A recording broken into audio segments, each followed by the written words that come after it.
primeira coisa que escutamos ao acordar num apartamento é um grito de horror.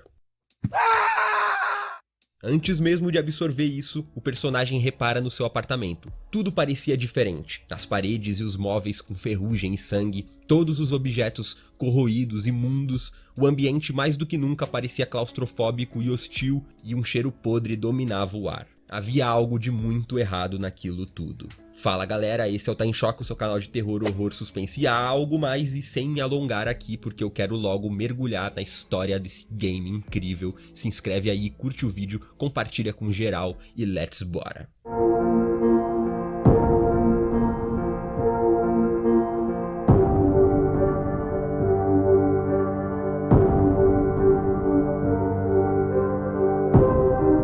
Tentamos sair, porém as portas que pareciam se fundir à parede e aos poucos iam desaparecendo não permitem a nossa fuga. Logo, um estranho fenômeno começa a acontecer. Como uma ferida, a parede da sala começa a descascar e de dentro da brecha sai algo que parecia um morto-vivo, pálido, ferido e ensanguentado, que emitia apenas um som assustador. Ele se liberta da parede e rasteja na nossa direção enquanto a nossa vista começa a ficar embaçada. O personagem vai perdendo a consciência enquanto é atacado pelo monstro. Tomando o ocorrido por um sonho, Henry acorda no seu apartamento que, diferente de antes, parecia normal e limpo. Observando o movimento da cidade pela janela, uma mulher bonita de saia chama sua atenção enquanto desce para a estação de metrô. O Henry vai ao banheiro, lava o rosto, penteia o cabelo, toma um café, tudo parece estar nos conformes, exceto por uma coisa. A porta de saída do apartamento estava absurdamente bloqueada por correntes. E pior, pelo lado de dentro. Isso não surpreende o Henry, que diz que havia encontrado a porta daquele jeito fazia 5 dias, e é por isso que ele estava preso dentro do AP desde então.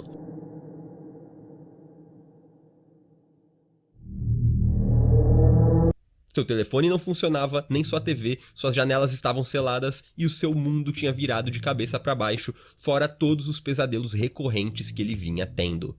Na porta, um aviso: não saia, como se ele tivesse alguma opção. Observando o olho mágico, o Henry vê sua vizinha Aileen Galvin, que parece estar tendo um dia ruim enquanto pega as compras que deixou cair no chão. A moça diz esperar que a sua sorte melhore antes da festa que ela iria mais tarde, e debaixo da porta podemos encontrar um bilhete que diz: "Mamãe, por que você não acorda? Creep." Enquanto ouvia o rádio, a única coisa que ainda funcionava, o Henry ouve um barulho estrondoso vindo do banheiro e ao chegar lá se depara com uma coisa insana. Um buraco enorme havia se aberto no meio da parede. Atordoado, o Henry observa que era bem fundo, já que não era possível sequer ver onde terminavam, e das suas entranhas viam sons perturbadores e discretos como ruídos ou vozes. Sem opções e na esperança de sair daquela situação, ele entra no buraco. Aqui começa a jornada do protagonista, onde a cada fase ele é transportado para um lugar diferente, um mundo diferente, como se cada... Puta, que moto filha da puta! Como se cada vez fosse descendo mais as camadas do inferno, mergulhando na bizarrice, sendo esse primeiro a estação de metrô de Ashfield, ou melhor, uma versão diferente dela.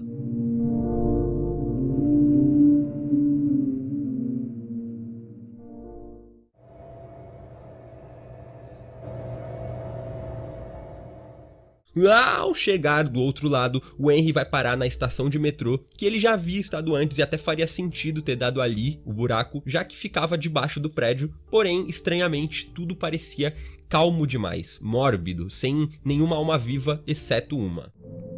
Who are you?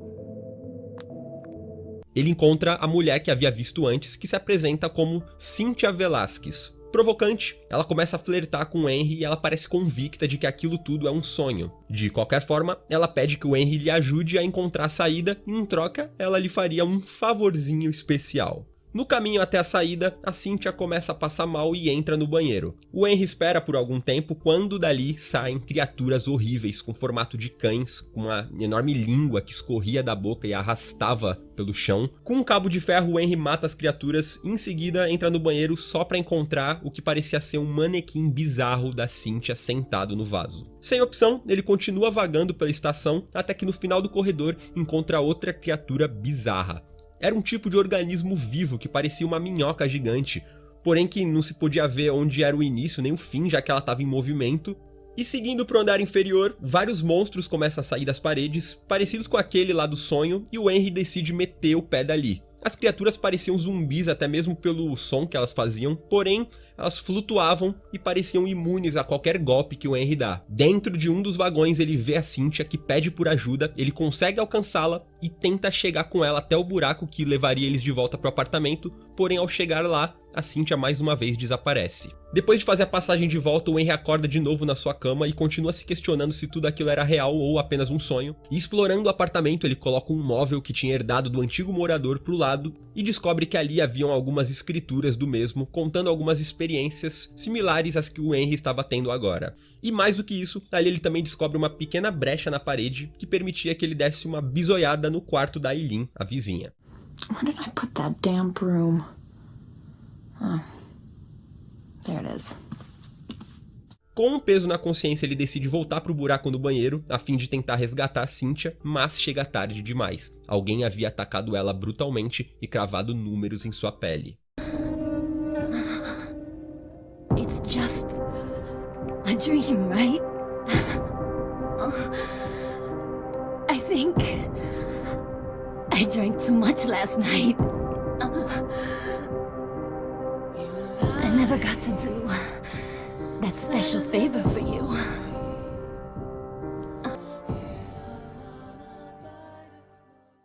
Arrasado, o Henry acorda na sua cama com barulhos de sirene, e ao olhar pela janela uma ambulância tirando um corpo de dentro da estação, o Henry compreende que era a Cynthia, que realmente estava morta e que tudo aquilo que ele estava vivendo era real e não só um simples pesadelo. A Eileen toca a campainha, e imediatamente o Henry vai até a porta e bate, grita por ela, pede ajuda, ao que a garota parece sequer escutar. Ele só fica lá então escutando ela conversar com Richard e o outro vizinho, onde ambos acham estranho a falta de atividade no 302, e a Eileen comenta que conhece o Henry apenas de nome e rosto, mas nada além disso.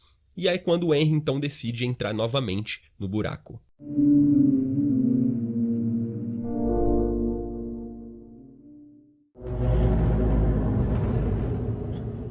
Ele vai parar então em um lugar isolado, tarde da noite, onde encontra apenas um homem com seu carro estacionado, que se apresenta como Jasper Jane. Um homem magro com gagueira, que diz coisas desconexas pro Henry, ele menciona que estava ali para investigar algo relacionado ao diabo, seguindo algumas pistas que segundo ele haviam sido dadas por um homem narigudo. E explorando mais à frente, o Henry descobre que aquele lugar era o Wish House, um orfanato que ficava numa floresta nas proximidades de uma cidadezinha ordinária aí chamada Silent Hill. Fugindo das mesmas criaturas que atacaram ele na estação, a gente encontra um garotinho que não aparentava ter mais do que 6 anos, de roupa listrada. O Henry pergunta o que o garoto fazia ali, e é quando o Jasper aparece dizendo coisas estranhas sobre o cara narigudo ter falado que algo grande estaria para acontecer. Finally, it's gonna happen!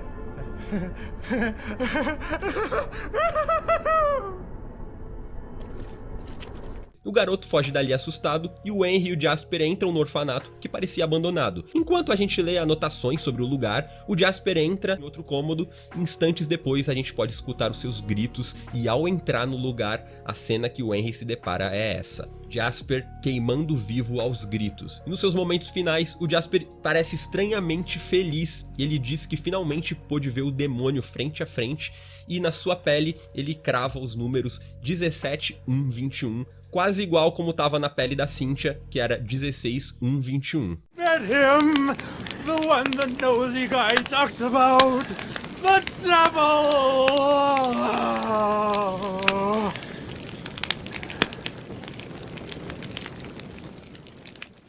Ao acordar no apartamento, podemos ouvir no rádio uma mulher dando a notícia. O corpo de um homem de 30 anos havia sido encontrado carbonizado perto de Silent Hill. Frank Sunderland, o síndico do prédio, bate na porta chamando pelo Henry, mas não ouve as respostas do rapaz. O Frank usa a chave extra do 302, mas sem sucesso. A porta se recusava a abrir e ele comenta que havia alguma coisa muito estranha com aquele lugar, como já tinha acontecido no passado. O Henry vai no banheiro e mais uma vez entra no buraco.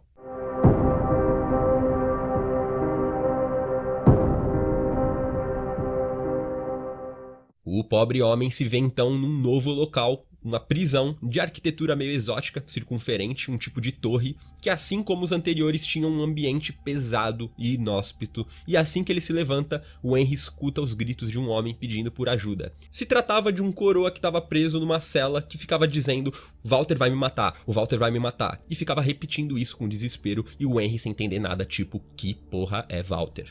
Explorando o lugar, o Henry logo esbarra com a criatura mais perturbadora de todas, que com certeza tá no meu top 5 dos monstros mais bizarros, que é o Twin Victim, ou Vítima Gêmea. Um tipo de bebê siamês gigante que andava com agilidade só com os braços longos.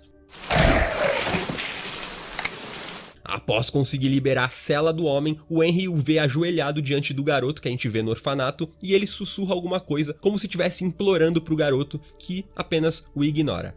O Henry pergunta quem era aquele garoto, e o homem, que se apresenta como Andrew DeSalvo, diz que a criança era Walter Sullivan, um dos órfãos do orfanato Wish House da época em que ele trabalhava lá como vigia. Ele menciona que o orfanato era uma fachada para um culto religioso que de alguma forma havia influenciado o pequeno Walter.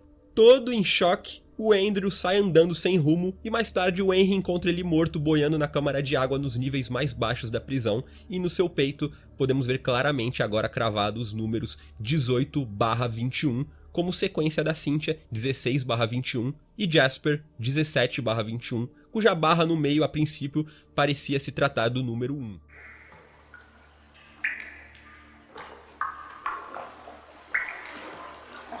De volta ao apartamento, a banheira agora estava suja de sangue, assim como boa parte da parede, e o cheiro era terrível. Pelo apartamento, vários bilhetes e notas podem ser encontradas. Numa delas, o antigo morador do 302 revela dicas de armas que podiam ser usadas contra os fantasmas, e no olho mágico, a gente vê uma breve conversa da Eileen e do Frank, e o síndico diz pra ela que não conseguia abrir a porta de jeito nenhum e comenta sobre as coisas estranhas que aconteciam envolvendo aquele apartamento. A Eileen fica em choque e o Frank a acalma, dizendo que era fato que existiam coisas assim no mundo, coisas inexplicáveis. Por fim, ele diz que o cordão umbilical que havia guardado numa caixa no seu quarto estava saindo um cheiro terrível. E a Eileen, chocada, pergunta que cordão umbilical era esse, ao que o Frank desconversa e vai embora. Wow, forget I said anything.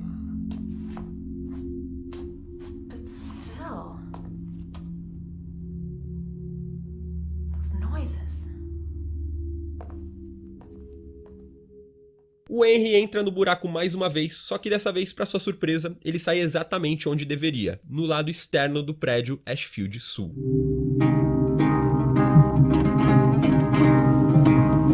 Apesar disso, o Henry não se engana, tudo ali parecia escuro, macabro e diferente. Aquela era uma versão alternativa do prédio, então seu pesadelo ainda continuava, e não tarda muito até as criaturas aparecerem, e fugindo delas o Henry encontra o outro vizinho. O Richard comenta que tudo aquilo era assustador, e que se o Henry estava ali também, então o problema ia além do 302, podendo envolver todo o prédio. Ele diz que o morador do 302 antes do Henry era um jornalista, que um belo dia desapareceu. O Richard diz que vai tratar de sair fora dali e segue seu caminho. Mais tarde, a gente vê ele interagindo com o pequeno Walter, brigando com o moleque, interrogando ele sobre toda aquela situação. Ele diz lembrar de um garoto parecido com o Walter que ele botou pra correr no passado. O Walter sai correndo e mais tarde o Henry chega no apartamento do Richard apenas pra vê-lo morrer, eletrocutado numa cadeira. Na sua testa marcava, é claro, 19/21. O Walter calmamente observava a janela enquanto Richard, nas suas últimas palavras, diz com dificuldade que aquilo não era uma criança, morrendo em seguida.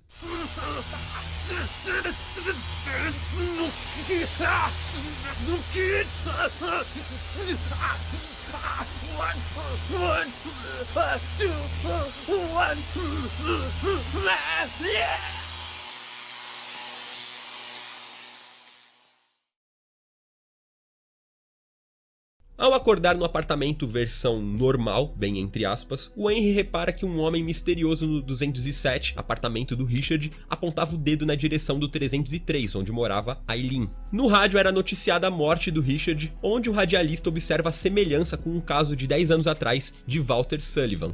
Porém, ele ressalta que o Walter estava morto, o seu corpo havia sido encontrado, portanto, provavelmente devia se tratar de um copiador. But Sullivan's dead. They even got the body. Must be some crazy copycat. Yeah, but even so, No olho mágico, é interessante observar que as marcas das mãos na parede em frente ao apartamento, que no início do game eram apenas 15, agora estavam em 19 marcas, exatamente como na numeração das vítimas. O Henry observa a Eileen no seu quarto, agora arrumada e produzida para a festa, parecendo bastante apressada, e depois ele volta pro buraco, voltando para a dimensão invertida do prédio. Lá, o homem de cabelo comprido que estava na janela está agora batendo na porta da Eileen, mas sem resposta ele sai andando. O Henry então encontra ele sentado na escada segurando uma boneca, e o estranho diz pro Henry que a senhorita Galvin, se referindo a Eileen, havia dado a boneca para ele muito tempo atrás e que ela parecia muito feliz quando estava segurando a mão da sua mãe. Ele diz que a boneca era um presente pro Henry e vai embora dali. O Henry não entende nada, retorna pro apartamento e, bom, eu acho que essa seria uma boa hora pros nossos queridos flashbacks pra gente poder entender todo o contexto dessa treta que tá rolando. Vamos lá.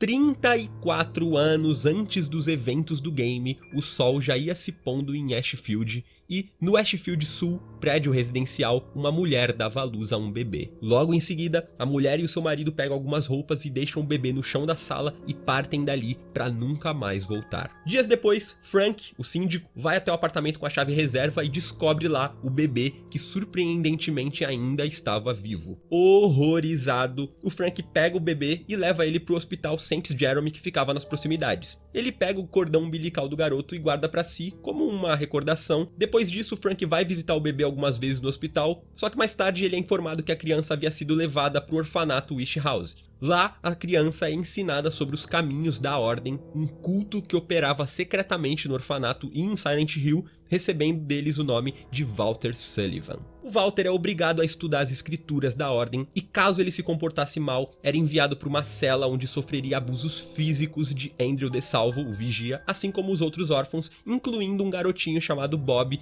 que era o melhor amigo do Walter, e fica implícito no diário do Walter que o Andrew acabou matando o Bob espancado, e ele também teria obrigado o Walter a beber água com sanguessugas. Dahlia Gillespie, olha quem tá aí, membro da Ordem, numa visita ao orfanato diz pro Walter que a sua mãe estava dormindo em Ashfield, e que a única maneira de despertá-la seria realizando o ritual dos 21 sacramentos, que é um terrível processo que, segundo as escrituras da Ordem, traria Deus pra Terra. E o Walter, muito pequeno, acaba interpretando mal o que a Dahlia diz e passa desde então a acreditar que a sua mãe era na verdade o próprio apartamento 302.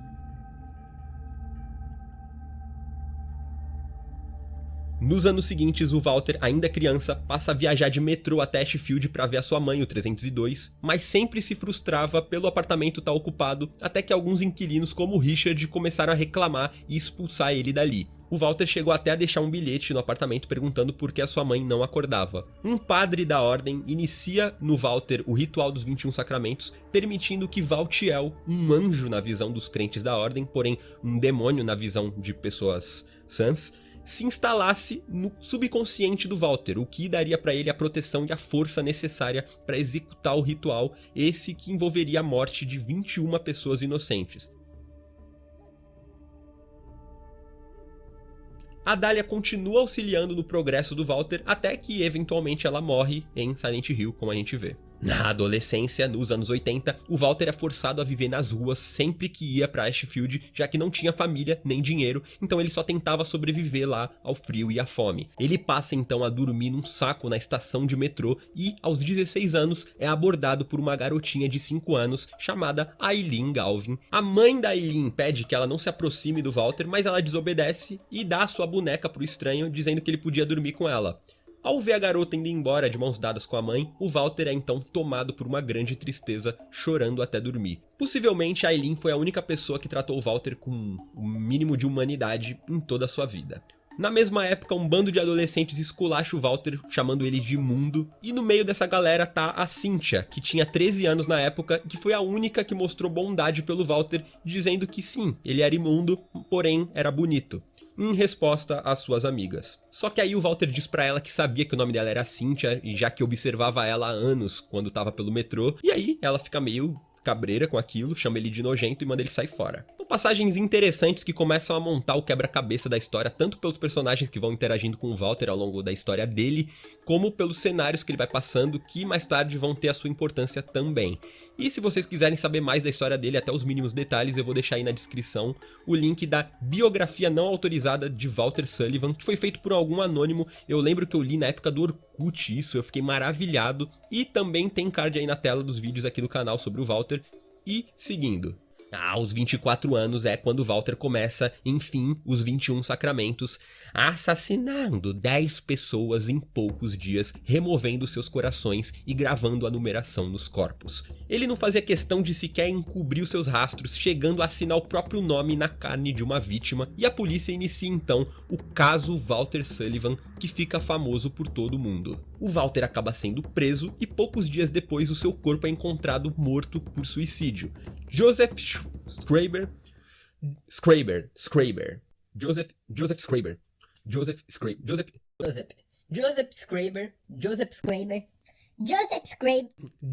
Schreiber, jornalista atual morador do 302 na época, acredita firmemente que o Walter continuava vivo de alguma forma e a sua aposta é que o corpo que encontraram era de outra pessoa. Estranhamente, um homem de casaco e cabelos longos é avistado por alguns moradores rondando Westfield Sul e sim, era o próprio Walter. De alguma forma, ele consegue entrar no apartamento 302 e lá dentro do depósito ele se crucifica fazendo o ritual da Santa Assunção, que permitia que aquele que colheu os 10 corações fosse libertado dos laços da carne, deixando o corpo físico de lado, podendo criar um próprio mundo. Como brincar de Deus. E agora o Walter, o 11º sacramento, poderia atuar como um fantasma e dar prosseguimento ao ritual. Resumindo, ele se matou mesmo dessa vez, porém ele fez isso para ganhar poderes. E o jogo não explica muito bem essa parte, mas o que se sabe é que o Joseph, o jornalista, acaba pavimentando o depósito do 302, a dispensinha lá, com o corpo do Walter dentro. Provavelmente ele também ficou preso lá igual o Henry, ou simplesmente acabou ficando louco.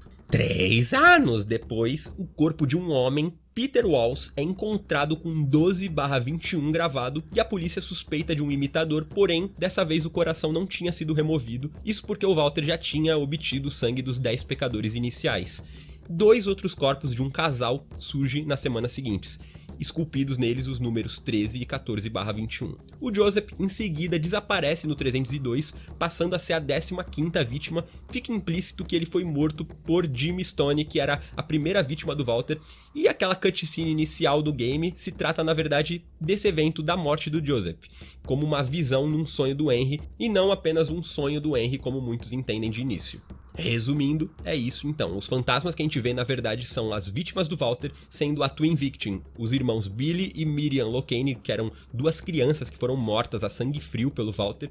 Os locais que a gente acaba indo parar, o orfanato, a estação, a prisão, são cópias distorcidas dos locais originais por onde o Walter realmente passou ainda em vida.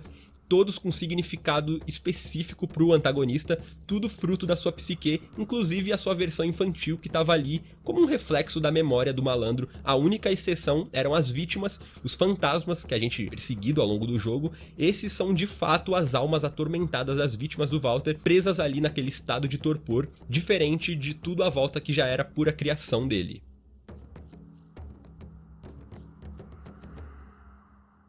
E voltando ao presente, isso significa que restam apenas 2 vítimas para que o Walter concretize o ritual, Aileen e Henry.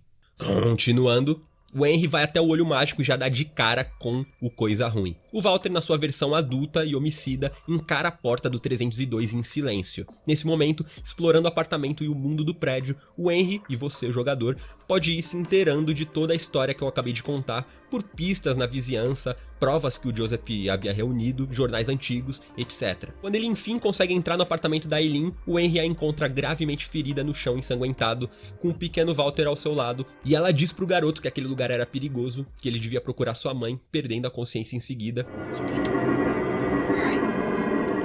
Get out of here.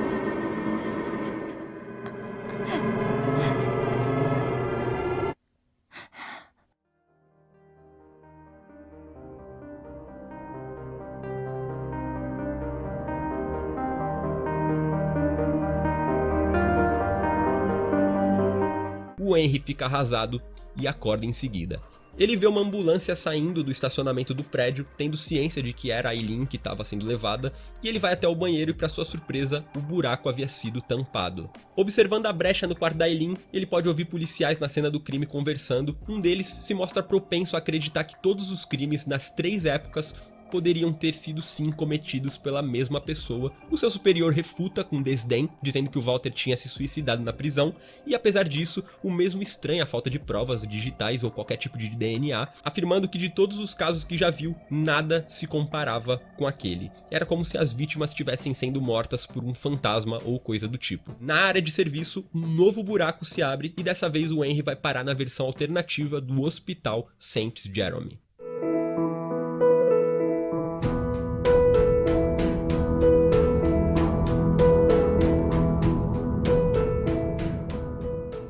Todos os mundos são absurdamente bizarros nesse jogo, mas o hospital consegue se superar. É um verdadeiro circo dos horrores, as criaturas são grotescas, até de cadeira de rodas com vida própria o Henry precisa fugir. Ele consegue entrar no quarto onde está a Eileen, que acorda assustada e é acalmada por ele. A Eileen incrivelmente havia sobrevivido ao ataque e ela explica para o Henry que a criança havia intervido, ou seja, o Walter criança pediu para o Walter adulto parar. Sendo assim, ele não chegou a finalizar a execução, provavelmente também por ter uma boa memória afetiva em relação a Eileen, que pode ter segurado um pouco a mão do assassino. O Henry dá um resumo da situação para Eileen e pede que ela se una a ele para escaparem, afinal, se eles morrerem ali, eles vão morrer no mundo real também. A dupla chega até o buraco, que o Henry entra e desperta sozinho no apartamento. Ele percebe que a Eileen não estava ali, então volta para o hospital onde a encontra. Ela fica feliz ao rever ele e diz que não pôde acompanhá-lo, pois não via buraco nenhum. Era como se a passagem fosse feita apenas para o Henry. Ele comenta para ela que havia encontrado uma carta do Joseph que dizia que a única solução seria atingir a revelação, algo que só seria possível no nível mais profundo do mundo do Walter, e que essa era a única opção para eles. A Eileen concorda e ambos começam então a descida pelo insano subconsciente do serial killer. Nessa altura do game, cada vez que o Henry volta pro apartamento, ele o encontra mais bizarro, cada vez mais próximo daquela versão que a gente vê no pesadelo no início. As paredes vão se corroendo, tem sangue e sujeira para todo lado, fenômenos começam a acontecer como tremor, objetos se movem, é como se o mundo real e o mundo do Walter estivessem colidindo.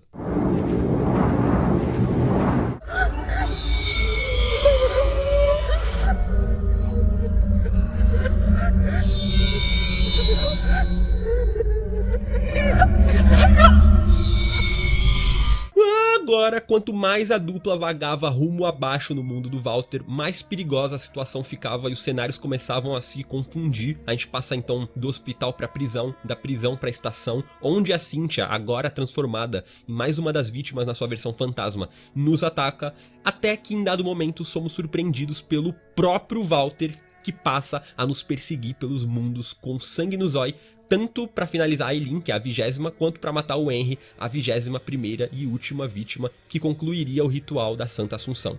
E só para mencionar, cada vítima representava um sacramento. A Cynthia era a tentação, por ter despertado isso no Walter na adolescência. O Richard, vizinho babaca, era o caos, por ter sido estupidamente hostil com o Walter, para expulsar ele quando ele ia no prédio tentar entrar no apartamento, mesmo sendo uma criança de 6 anos. A Eileen tem o título de mãe renascida e o Henry ostenta o título de receptor da sabedoria. Quando chegamos no orfanato, o Walter tem a capacidade de perseguir a gente com uma serra elétrica. Olha o ponto que o negócio chega. Ele atira, bate, tudo enquanto dá uma gargalhada diabólica, e isso fora todas as criaturas que a gente tem que lidar, como o fantasma do Jasper ainda em chamas. Quando eles chegam no mundo do prédio, eles passam no 302, onde escutam um longo monólogo do Joseph Schreiber, em sua versão bizarra de um busto morto-vivo virado de cabeça para baixo, colado no teto, e ele explica para eles tudo o que descobriu e diz que a única solução para aquilo era matar o Walter, e reforça isso muitas vezes, quase que implorando pro Henry que o mate, caso contrário, a desgraça de todos estaria apenas começando. You must kill him. You must kill him. Kill her. Kill her. Kill her. Kill her. Hurry. E só pra mencionar, eu acredito que o Joseph não tenha virado um fantasma como os outros, e sim esse fantasma meio estranho, meio estátua, já que como ele era um grande pesquisador de tudo que envolvia a Ordem e o caso do Walter, ele provavelmente colocou algum contrafeitiço, algum antídoto, não sei, ele fez algum ritual, pode ter imunizado a sua alma ao domínio do Walter. Na área de serviço, o Henry então descobre o corpo crucificado do Walter e nesse momento as correntes se soltam e a porta do 302 finalmente se abre.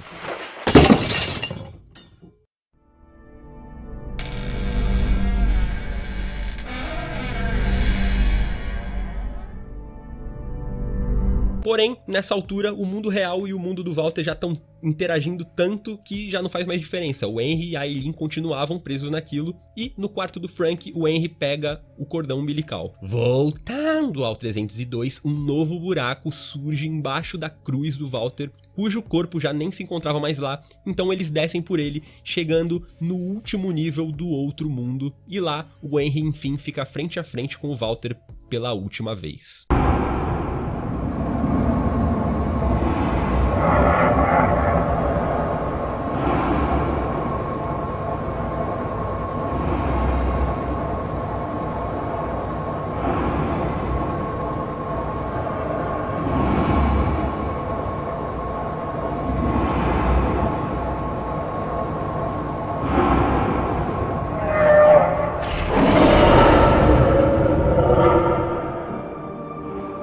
E começa assim a batalha final. Aqui é possível determinar os diferentes finais do game dependendo de quem vencer. E ali no meio a gente pode ver aos berros uma criatura gigante deformada com uma pele que não cobre direito a própria carne, humanoide, suspensa no teto por correntes e uns fios de tubulação que lembram cordões umbilicais. Esse monstro é chamado de várias formas como o Conjurador, o Feto e também a verdadeira face de Walter Sullivan. A real é que aquele era o resultado de todo o trabalho do Walter, a sua reencarnação como um deus, entre muitas aspas. Era ali que ele realmente habitava desde que havia se suicidado, ganhando mais força conforme o ritual ia avançando, e a criatura ganharia liberdade e nasceria de fato, caso remotamente conseguisse concluir o ritual através dos seus poderes sobrenaturais, incluindo a materialização da versão adulta e assassina do Walter como ele foi em vida. Provavelmente o Valtiel, que é o demônio guardião, tinha toda uma influência naquilo tudo, uma vez que se o Walter renascesse e trouxesse o paraíso, o sonho da Ordem teria enfim se realizado. A Eileen, possuída num tipo de transe, começa a caminhar lentamente na direção da banheira de sangue no centro do cenário, e o Henry joga o cordão umbilical na criatura que parece afetar todas as versões do Walter, provavelmente por fazer ele se remeter aos traumas do passado e às suas angústias. Isso desbloqueia as lanças da Mãe Sagrada, que são 8 no total, uma para cada um dos 8 assassinatos pós-morte que o Walter cometeu, que, como o Henry já havia lido nas anotações, deveriam ser usadas para perfurar a carne do Conjurador. Caso ele consiga fazer isso a tempo, a gente tem o final bom do game. O Henry consegue matar o Conjurador, o que causa também a morte do Walter adulto, que em suas últimas palavras chama pela sua mãe.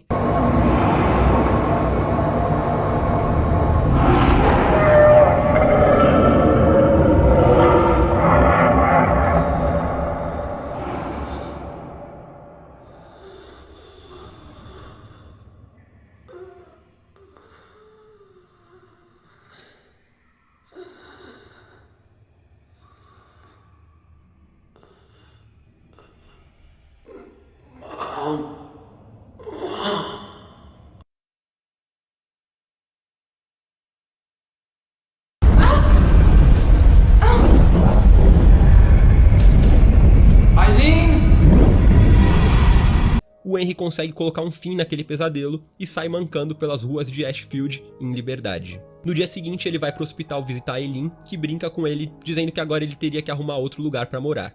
O Henry sorri e fim de jogo.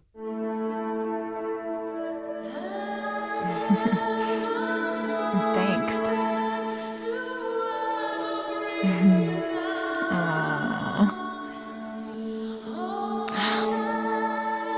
Guess we'll have to find a new place to live, huh?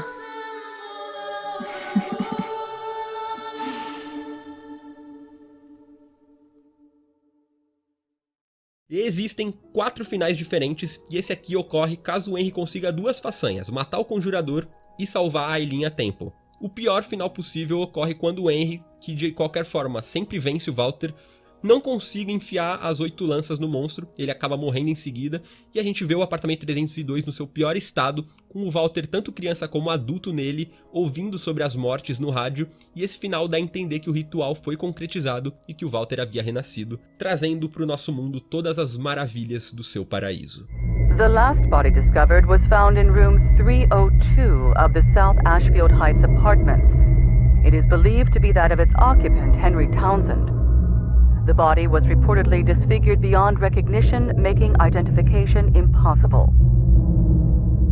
Once again, we've got late-breaking news. 5 unnamed police officers have been found dead for reasons unknown in the South Ashfield Heights apartments, along with its superintendent, Mr. Frank Sunderland. All other residents of South Ashfield Heights have been rushed to St. Jerome's Hospital, many complaining of severe chest pain. These strange incidents are similar to the ones which occurred in Silent Hill some years ago. More news to follow.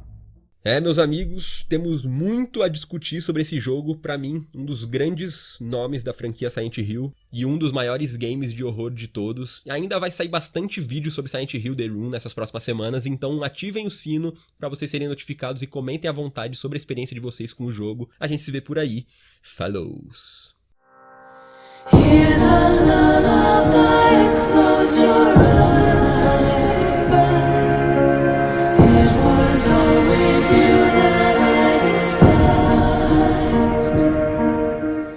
Yo, esse é o Tá em Choque, seu canal de terror, horror, suspense e algo mais. E é o seguinte, com o sucesso do Pyramid Head e das enfermeiras, a série Silent Hill apostou nesses seus 2 ícones nos últimos 15 anos, a fim de atrair mais público e popularizar a saga, e isso trouxe muito questionamento dos fãs, que reprovaram esse apelo, afinal tanto as enfermeiras quanto o Pyramid Head são personagens pensados para Silent Hill 2, sendo eles o fruto da consciência do James, portanto não deveriam sequer existir fora da narrativa que envolva o James e os seus demônios internos. E apesar disso, eles não só aparecem nos filmes de Silent Hill, esses que são baseados no primeiro e no terceiro game, como também são o próprio marketing dos filmes, nos banners, nos trailers e afins. E Origins, Homecoming e até no Silent Hill 3, hora ou outra aparecem lá as enfermeiras, o Pyramid, ou algum outro inimigo que parece outra versão do Pyramid, como o Butcher do Origins.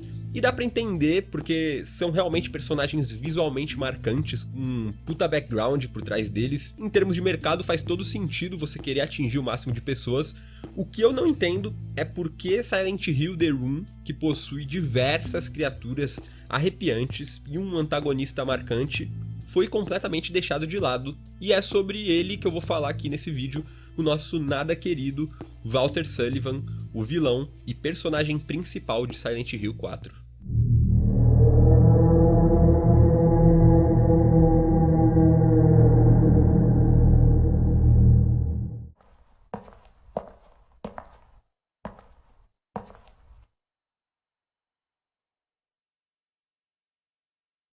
A história do Walter é perturbadora, violenta, insana, nojenta. Simplesmente não tem como passar nenhum pano pra ele, tendo em vista o número de atrocidades que ele comete. E dito isso, o início da sua história é triste, muito triste, e quando você vai tendo consciência dos fatos cronologicamente, provavelmente você vai ter empatia pelo Walter, você vai ter pena dele. Em 1970, na cidade de Ashfield, uma mulher dá à luz a uma criança por parto natural dentro do apartamento 302. Os pais da criança apressadamente recolhem alguns pertences, pegam o que podem e saem pela porta para nunca mais voltar, abandonando o bebê no chão do apartamento. Não tem muita informação sobre o casal, só alguns fatos que ficam meio implícitos. O homem era agressivo, a mulher era submissa, ambos eram desprovidos de princípios humanos, óbvio, e provavelmente enfrentavam problemas financeiros.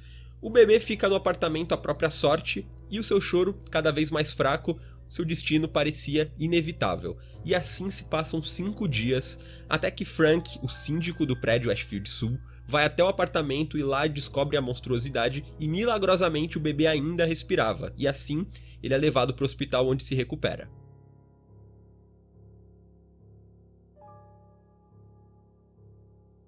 Mais tarde, o Estado encaminha a criança para Wish House, que é um orfanato que ficava numa floresta perto de Silent Hill, e o que poucos sabiam é que esse lugar era operado em segredo pela Ordem, que é um culto religioso de fanáticos extremistas, que é apresentado pra gente no Silent Hill 1, o mesmo que tinha queimado a Alessa viva, e esse culto tem como objetivo trazer o paraíso e Deus pra Terra, porém com base na visão distorcida deles de Deus e paraíso.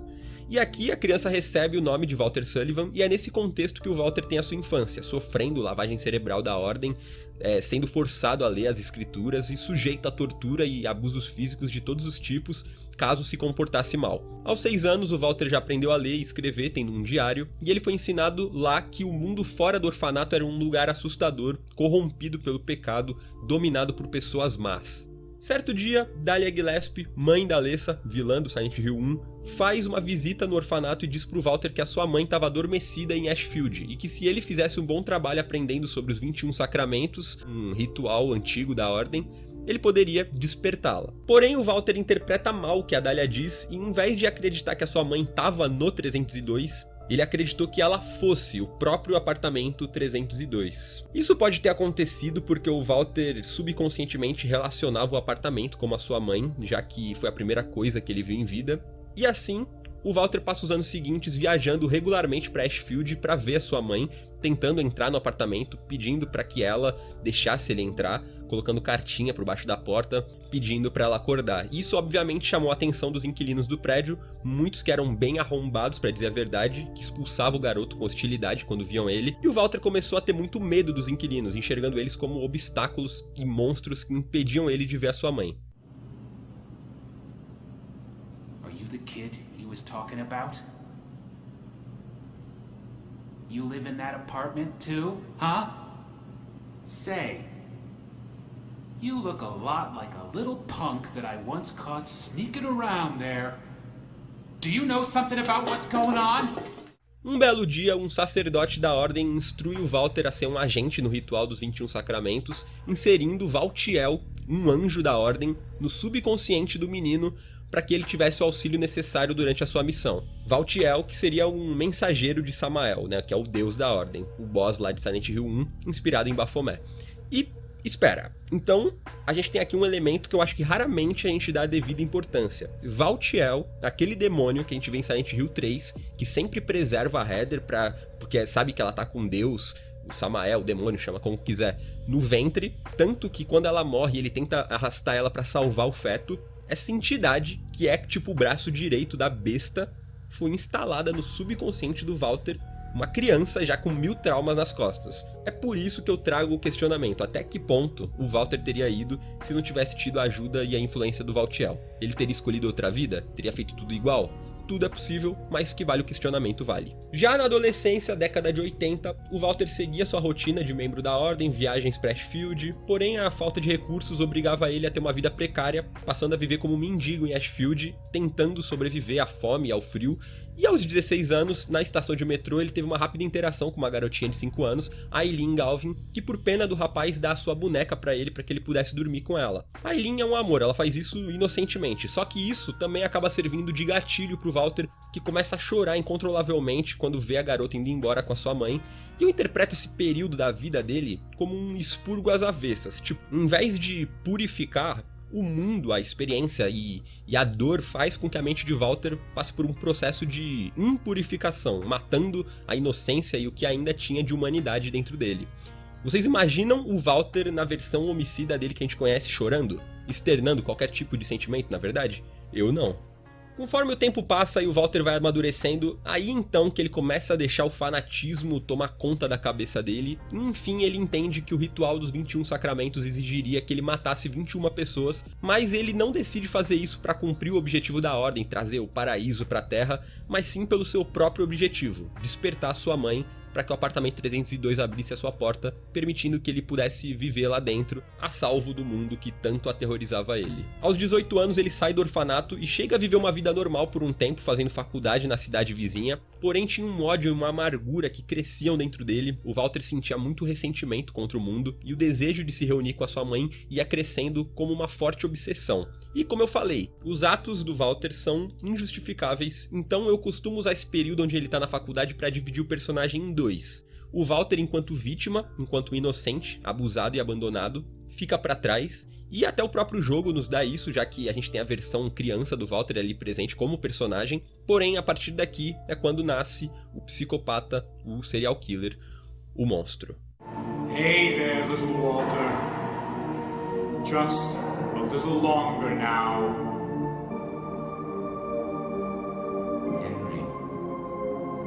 Aos 24 anos, quase que por impulso, o Walter toma sua escolha. A sua primeira vítima, ironicamente, é um padre da seita Valtiel, Jim Stone. O Walter atira na nuca do homem lá no orfanato e depois remove o coração dele. Em poucos dias, o Walter faz as 9 vítimas seguintes, completando os 10 assassinatos, incluindo de 2 crianças, os irmãos Billy e Miriam, cada um morto de uma forma diferente, com um requinte de crueldade diferente, e depois tem os seus corações recolhidos pelo Walter como pediu o ritual. É quando chega então a 11ª vítima, o próprio Walter. E aqui a história fica meio nebulosa, o jogo não dá muita informação, mas o que se sabe é que o Walter é encontrado morto na cela depois de ser preso, mas a confusão se deve ao fato de que, depois desse suposto suicídio, os assassinatos continuaram acontecendo e Joseph Schreiber, o jornalista e atual morador do 302, se depara com o corpo do Walter crucificado na área de serviço do apartamento. Dessa vez, indiscutivelmente, era o corpo do próprio, sabe-se lá como foi parar ali no apartamento, enquanto isso, a sua cova é encontrada vazia. Então aqui, 3 teorias são cabíveis. A primeira é, quem se matou na cela foi outra pessoa, um plano arquitetado pelo Walter. Eu não gosto e nem compro muito essa teoria porque não faz o estilo do personagem, ele não é o Coringa, ele não teria nem como fazer isso. Segunda, forças ocultas como o próprio fantasma do Walter, que agora residia no seu mundo particular, tendo influência no mundo físico, levou o corpo até lá, seguindo o ritual. Essa é a teoria mais forte, ao meu ver, porque o que a gente vê durante Silent Hill The Room é compatível com essa teoria. O Walter tá morto, e ainda assim ele cria buracos no apartamento, ele atrai as pessoas até a sua dimensão, atua fortemente entre os vivos, e ele adquiriu esse poder justamente depois do seu suicídio.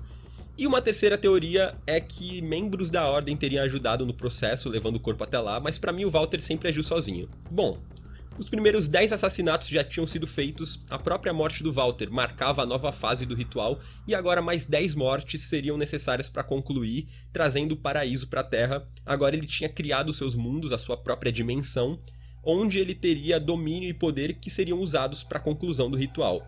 O Joseph, provavelmente nessa altura, já estava nas mesmas condições do Henry lá no 302, com total influência do Walter e do Valtiel, perdendo a noção da realidade, e o que se sabe é que ele acabou pavimentando metade da área de serviço, ocultando ali onde estava o corpo do Walter crucificado, e o Walter, agora em espírito, continuava os seus assassinatos nos anos seguintes, até os eventos do game. Em 2004, foram 5 assassinatos, incluindo o do Joseph, que desaparece no apartamento. O Henry se muda pro 302, e durante o game, na pele dele, a gente testemunha mais mortes, como a do Jasper e da Cynthia, e assim a gente tem a chance de explorar mais a fundo a dimensão criada pelo Walter, que a cada vez se expande mais, de maneira que o próprio apartamento parece não conter, sofrendo transformações físicas por conta dessa influência, e nessa altura o Walter deixa de ser um simples agente, um assassino, e passa a ser um tipo de força maligna da natureza, né? Tudo que a gente vê, a partir do momento que a gente entra no buraco do banheiro, pra mim, se resume ao Walter. Tudo aquilo era ele. A estação, a prisão, os cenários, os monstros,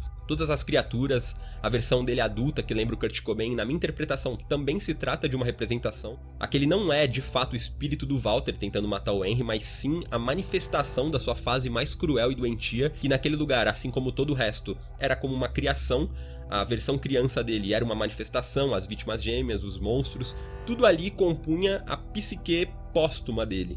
As únicas coisas que são independentes ali dentro são as pessoas, como o Henry e a Eileen, que foram atraídas pra lá, os fantasmas, que são as vítimas do ritual, que na verdade já nessa altura não são tão independentes assim, já que eles parecem pertencer àquele mundo agora, e o próprio conjurador, que esse seria de fato o próprio Walter reencarnado.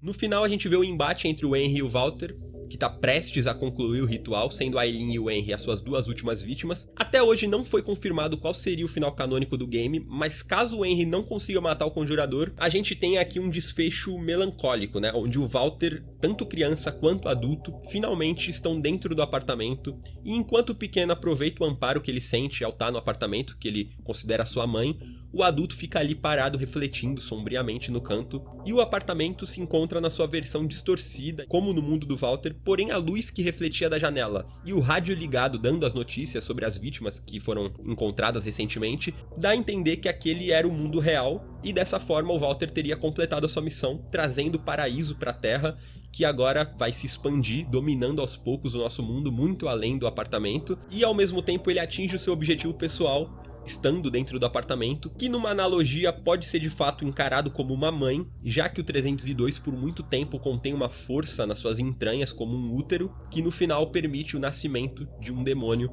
iniciando o fim dos tempos. Mom, I'm home. I won't let anyone get in my way. Gonna stay with you forever. And now the news. Yesterday, in Ashfield and the woods near Silent Hill,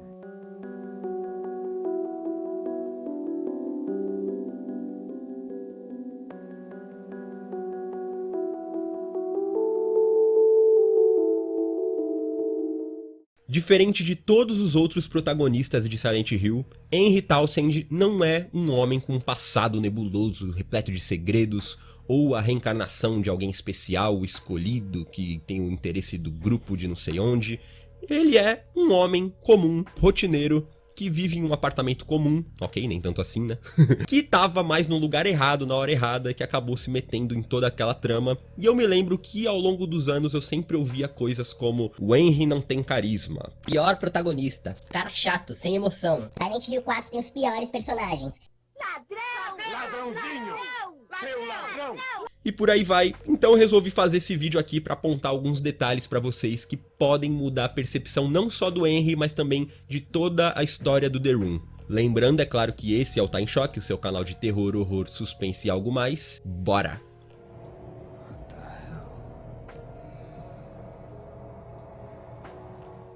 No início de Silent Hill The Room, acompanhamos o Henry no seu apartamento aparentemente simples e antes mesmo do buraco se abrir no banheiro, essa que seria uma ruptura de qualquer padrão, quando a lógica na história é deixada de lado completamente, afinal um evento totalmente fantasioso, absurdo. Antes disso, a gente já é golpeado com uma informação tão absurda quanto, que é a porta de entrada e saída do apartamento dele havia sido trancada e reforçada à base de correntes pelo lado de dentro. Henry, o cara que mora sozinho no apartamento, um belo dia acordou, tirou água do joelho, tomou Nesquik, olhou pra porta e ela tava acorrentada. Imaginem vocês nessa situação, o que vocês fariam? Eu não sei exatamente o que eu faria, mas eu tenho certeza que a minha sanidade mental ia pro espaço, eu ia começar a quebrar tudo, ia tentar me atirar pela janela, principalmente quando eu percebesse que todos os meios de comunicação tinham sido comprometidos e, mais bizarro ainda, nenhuma alma viva do mundo lá fora me escutava, por mais que eu gritasse, esperneasse, fizesse gestos. E agora vem mais um detalhe importante: a porta tava daquele jeito já faziam 5 dias. 5 dias trancafiado naquele lugar, a comida praticamente já tinha acabado, ou seja, uma situação de completo desespero. Certamente qualquer pessoa que passasse por isso já estaria devastada, seriam 5 dias que iam parecer mais 5 meses.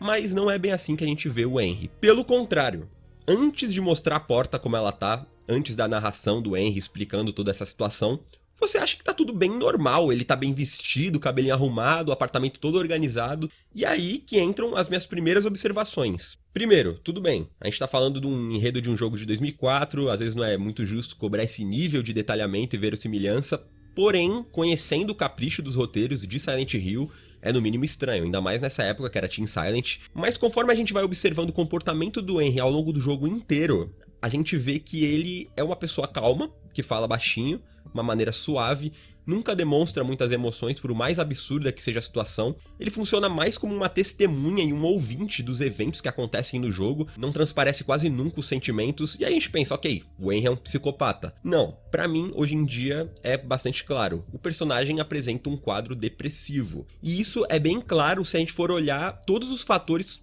assim, pega a lupa e vai dando uma olhada em pequenas passagens de Silent Hill 4. É muito passiva a maneira como ele lida com aquela situação de passar 5 dias preso num apartamento e, assim, ele parece aceitar, né? Ele tem uma falta de reação, de interesse, como se ele já tivesse de saco cheio antes mesmo da aventura começar, né? E isso se reflete até na primeira cena em que o Henry aparece em terceira pessoa, na cama, reclamando do sonho. Ele parece ter dificuldade até mesmo de levantar da cama. Oh, man. What a dream.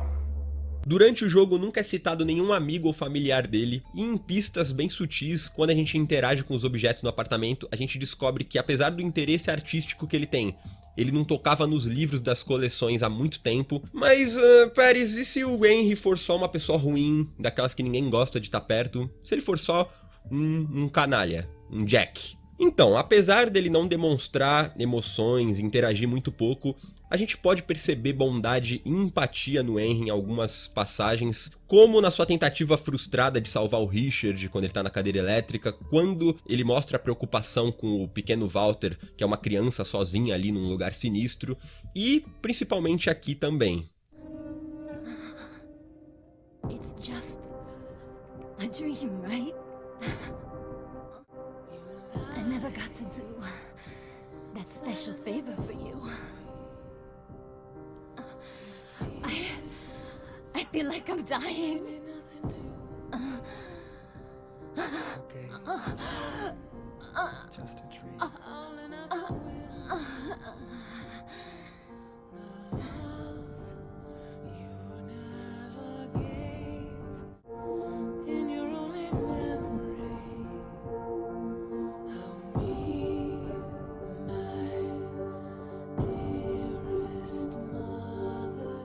Ao perceber que a Cynthia estava prestes a morrer, o Henry, que apesar de não chorar e não esboçar muita tristeza, tenta tranquilizar ela, dizendo que tudo aquilo era um sonho, como ela antes acreditava. Parece um detalhe irrelevante, mas mostra como a dor, até de uma estranha, afetava o cara, de modo que ele faz o que pode ali pra ajudar ela naquele momento, mesmo que não pudesse fazer muito. É em pequenos detalhes assim que a gente encontra a profundidade do Henry durante a história, o que me faz pensar que toda essa alcunha de caladão, sem carisma, what the hell, é uma coisa proposital. Afinal, toda a atmosfera construída no The Room é pensada para girar em torno do suspense e do mistério que vai preceder ali o horror e a violência. Imagina se o Travis, o caminhoneiro lá do Origins, fosse o protagonista aqui. A primeira coisa que ele ia fazer é socar a porta até as mãos sangrar. O primeiro personagem que aparecesse ele já ia interrogar desde o nascimento, coitado do Walter. Até a atitude mais questionável do Henry durante o jogo, que é quando ele repetidamente observa a Eileen pela brecha lá da sala, invadindo a privacidade dela, pode ser relevado ou não devido às circunstâncias extremas que o cara se encontrava. Se ele fazia isso para conseguir de alguma forma uma ajuda, uma solução, encontrar uma pista, ou se ele só tinha realmente algum fascínio, uma obsessão pela vizinha, não se sabe. Afinal, o que a gente sabe no game é que ele conhecia ela só de alguns encontros formais lá no corredor do prédio. Mas o que se sabe também é que a própria consciência do Henry dizia pra ele que aquilo era errado, como a gente pode interpretar nessa passagem aqui bizarra do jogo, onde em um dos cômodos lá do hospital a gente se depara com a cara da Eileen numa versão gigante, cujos olhos dela ficam acompanhando o Henry onde quer que ele vá, observando ele silenciosamente. Isso, pra mim, é um reflexo do consciente dele, que também ali se manifestava, apesar de ser o mundo do Walter, mostrando ali uma perspectiva exatamente daquilo que ele fazia. Observava uma pessoa como se estivesse num aquário, despindo ela de qualquer armadura, de qualquer privacidade.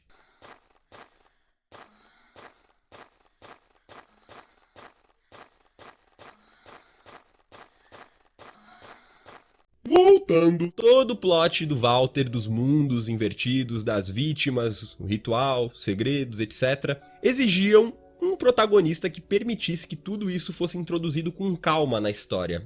Ou a gente sequer ia ter uma. The Room é uma história onde o antagonista atua mais que o protagonista, é de fato a história do Walter que está sendo contada ali. E dependendo do final verdadeiro, que aliás nunca foi revelado qual é, dos 4, é o Walter quem vai sair vencedor da história. A jornada do Henry é contada nas entrelinhas, onde é possível fazer, que nem eu tô fazendo aqui, uma alegoria de toda a situação, o apartamento trancado, as viagens pros mundos lá, bizarros, os monstros. Tudo pode ser encarado como uma luta de um homem contra si mesmo, contra a depressão que tenta dominar ele. E esse não seria nem o primeiro Silent Hill a tratar disso, já que é a base fundamental do Silent Hill 2. Uma luta desigual de uma simples pessoa contra as dificuldades impostas a ela, onde ela precisa diariamente aguentar abuso, aguentar desigualdades, injustiças, sofrer ali com várias exigências que vão cair sobre ela de várias maneiras diferentes, que precisa estar sempre indo para lugares que ela não quer estar, fazer coisas que ela não quer fazer, para combater um inimigo invencível que pode ser, sei lá, interpretado como uma sociedade, um emprego ruim, enfim, uma condição totalitária. E pra mim, até o fato do Henry ser o primeiro protagonista da série a não ter a sua idade confirmada, isso também quer dizer alguma coisa. É como se dissessem, não, tanto faz, ele é só um cara ali na casa dos 30, só mais um. Um dos temas centrais do Silent Hill The Room é, sem dúvida, o abandono. No caso do Walter, o abandono que veio dos pais logo depois do seu nascimento. E no caso do Henry, o abandono pela própria sociedade. Ninguém escuta os seus pedidos de ajuda, ninguém na cidade deixa de fazer os seus afazeres rotineiros ali pra olhar pra janela dele. E é esse sentimento que assombra todo o game. Pelos corredores da estação, pelo silêncio do apartamento, a escuridão do cemitério, tudo cheira a abandono, esquecimento. Oh, that's just stupid. What am I thinking?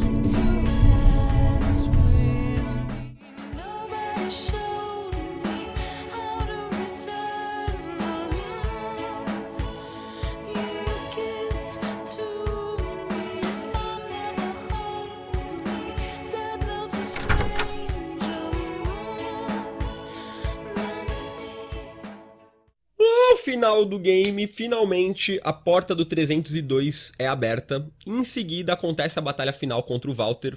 Dando sequência à minha interpretação, aqui é quando o Henry enfim abandona o seu apartamento, a sua solidão, seu conformismo, indo em direção ao maior desafio que uma pessoa que sofre de depressão pode enfrentar. Um novo começo, o primeiro passo. Depois de derrotar o vilão, a gente vê o Henry cansado, mancando, porém livre pelas ruas de Ashfield. No dia seguinte ele vai visitar a Eileen no hospital, onde ele presenteia ela com flores, e o jogo acaba com uma brincadeira da Eileen, quando ela comenta que agora o Henry ia precisar encontrar um novo lugar pra morar, e pela primeira vez no game inteiro é quando a gente vê o Henry esboçando um sorriso.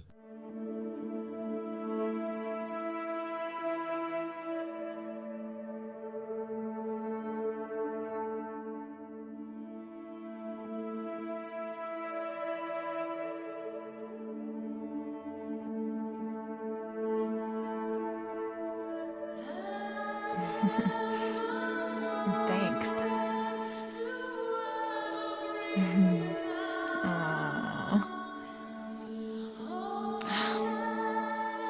Guess I'll have to find a new place to live, huh?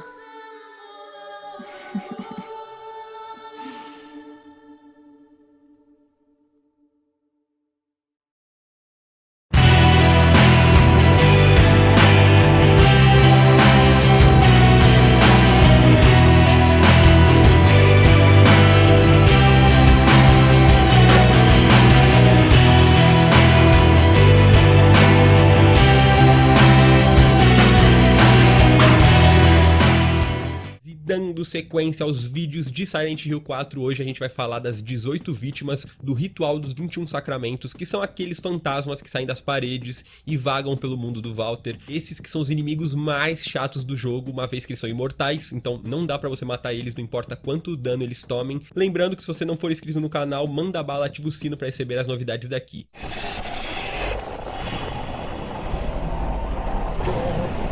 Cada fantasma é de uma vítima morta a sangue frio pelo Walter e parecem reflexos zumbis dos seus antigos eus. Cada um uma peça necessária para o Ritual dos 21 Sacramentos, o trabalho incumbido ao Walter pela Ordem com o objetivo de trazer Deus à Terra, purificando-a de nós, pecadores imprestáveis e desordeiros. Toda a carnificina começa com Jimmy Stone.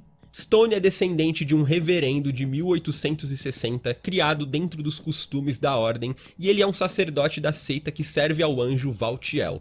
A Ordem, que como sabemos tem a tarefa de realizar assassinatos ritualísticos, conta com esses sacerdotes que usam capuzes vermelhos, triangulares e vestes de cerimônias inspiradas em Valtiel, pensadas justamente para bloquear a visão deles, para que eles não testemunhem diretamente os assassinatos que eles mesmos cometem. Por isso, Jim Stone era conhecido pelo seu apelido, o Diabo Vermelho. Seu braço direito era George Holstein, um padre responsável pela seita também, e juntos eles doutrinavam os órfãos do orfanato Wish House desde o berço. Em algum ponto, o George implanta o Valtiel no subconsciente do Walter para ajudar ele na missão do ritual, e essa foi uma péssima decisão, pois nesse momento é que o Walter começou a realizar os sacramentos ali mesmo, indo até o primeiro andar do orfanato e matando o Jimmy com um tiro na nuca.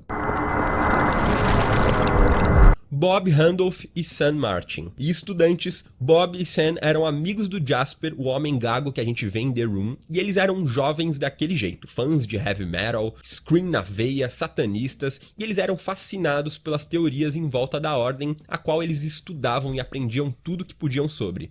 Por azar do destino, o Walter estava por perto e ouviu eles comentando sobre essa paixão e os convidou a conhecer os segredos da seita de maneira misteriosa mais tarde ali no campus da faculdade. E é claro que isso era uma cilada, e ao voltar lá de noite e encontrar os dois, o Walter os estrangula até a morte, deixando seus corpos no gramado.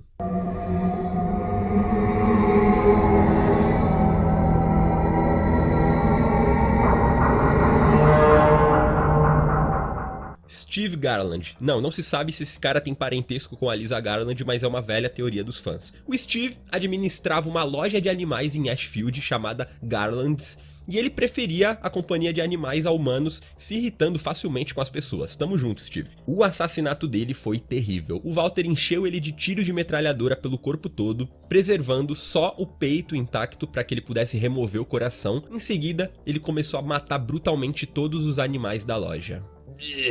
Filho da puta! Rick Albert. Rick, ou Rick, era o gerente de uma loja de artigos esportivos em Ashfield, a Albert Sporting Goods, Sporting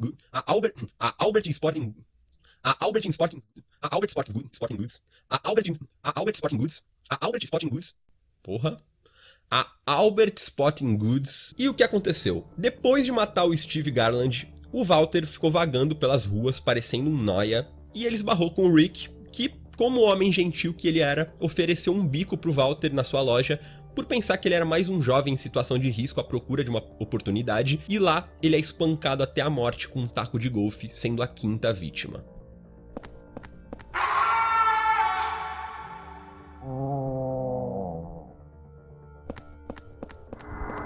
George Holstein, o outro sacerdote da seita que instruiu Walter sobre os 21 sacramentos, tarefa que ele recebeu do Jim Stone. O George, ironicamente, foi vítima dos seus próprios ensinamentos quando Walter espanca ele até a morte com uma barra de ferro e arranca o seu coração em seguida lá no altar subterrâneo da Wish House. Como seu fantasma não aparece no jogo, tem uma grande probabilidade de que a boneca queimada lá no quebra-cabeça represente o George. A gente pode teorizar que o Walter prendeu a alma dele numa boneca, sei lá, me diz vocês.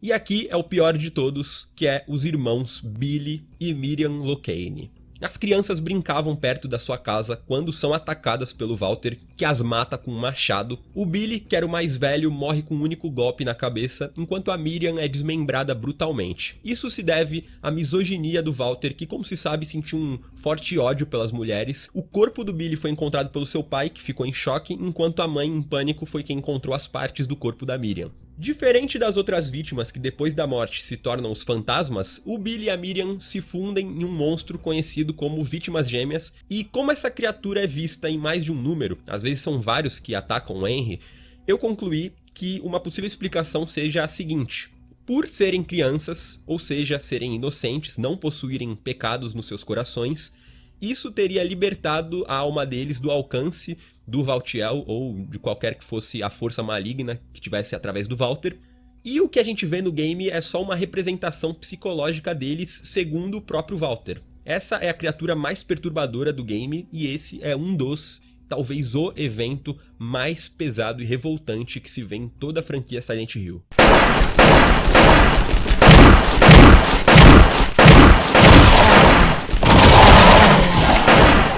William Gregory. William era um homem idoso, famoso pelas suas habilidades com relógios. Certa vez, pouco antes de ser morto, ele teve um sonho muito misterioso. Nesse sonho ele viu uma cesta com bolas de vôlei, um gato miando em agonia, uma festa com um bolo de aniversário em uma mesa e bolas de sinuca se movendo sozinho sem pessoas jogando. Esse sonho, se a gente for analisar, é uma clara profecia aos assassinatos do Walter. A cesta com bolas de vôlei seria a loja do Rick, de esportes. O gato miando com agonia, um dos animais que o Walter matou na loja do Steve. E a festa com bolo de aniversário na mesa, vocês vão entender na próxima vítima que eu vou comentar. O William, pouco tempo depois, foi morto pelo Walter com uma chave de fenda depois do assassino entrar na sua loja.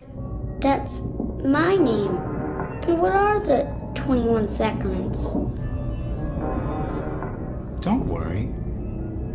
You'll know soon enough.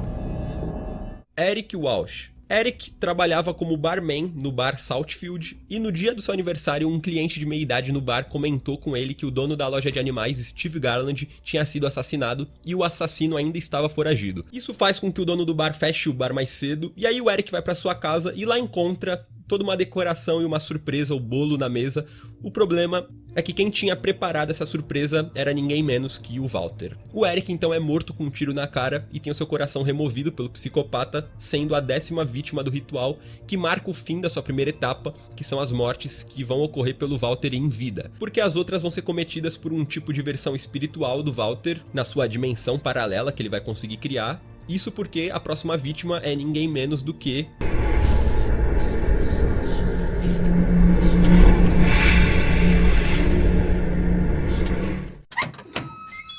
Walter Sullivan. Sim, o Walter comete suicídio para realizar o chamado Ritual da Santa Assunção. O segundo sinal, e Deus disse: ofereça o sangue dos 10 pecadores, sejas então libertado das amarras da carne e ganhe o poder do céu, das trevas e do vazio. Existem no jogo relatórios de morte que afirmam que o Walter foi capturado, condenado à prisão, onde ele se matou cortando o próprio pescoço. O Joseph, um jornalista que morava no 302 na época, acredita que o verdadeiro Walter nunca tinha sido preso. Ele diz numa nota: Walter não morreu na prisão. O homem de casaco que apareceu aqui era o verdadeiro Walter. Na verdade, poucos dias após o suicídio do assassino, muitos moradores do Ashfield Sul relataram ter visto um homem com a mesma aparência, casaco e cabelos compridos, andando pelos arredores do prédio. O que se sabe é que o Walter de alguma forma entrou no 302, seja por meios de Batman, ninja, ou de um jeito sobrenatural, tipo um portal, não dá pra saber, mas ele de fato comete suicídio na despensa do apartamento onde ele se crucifica, realizando o ritual da Santa Assunção e assim criando os seus mundos e a conexão com o nosso através do apartamento, que vira um tipo de ponte, tipo a Bifrost. Enfim, não dá pra saber também se o Joseph, que morava lá, encontrou o corpo. O que se sabe sobre o Joseph é que ele era um jornalista que morou no 302 e investigava uma ligação entre os crimes da Ordem com os do Walter, e de repente ele se viu preso dentro do apartamento, sendo o único meio de sair de lá o buraco no depósito. E assim como o Henry, o Joseph começa a peregrinar pelos mundos do Walter, tentando descobrir uma maneira de derrotar ele, e nunca mais é visto.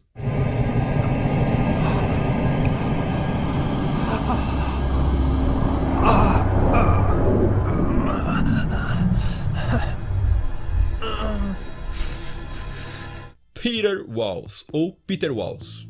Peter era um estudante jovem do ensino médio que gostava de uma maconha, e o garoto estava em um quarto no hotel South Ashfield quando começou a ter uns delírios afirmando que podia ver Deus. Não se sabe muitos detalhes do que aconteceu de fato no momento que antecedeu a sua morte, e o que se sabe é que o Peter foi brutalmente espancado, tendo seu corpo encontrado no hotel só cerca de 6 meses depois da sua morte, sendo ele a primeira vítima post-mortem do Walter, ou seja, um assassinato cometido pelo maníaco já na sua forma sobrenatural. Provavelmente o Walter atraiu ele até o seu mundo com um buraco e depois jogou o seu corpo de volta no hotel, ou ele foi pessoalmente até lá, nunca saberemos.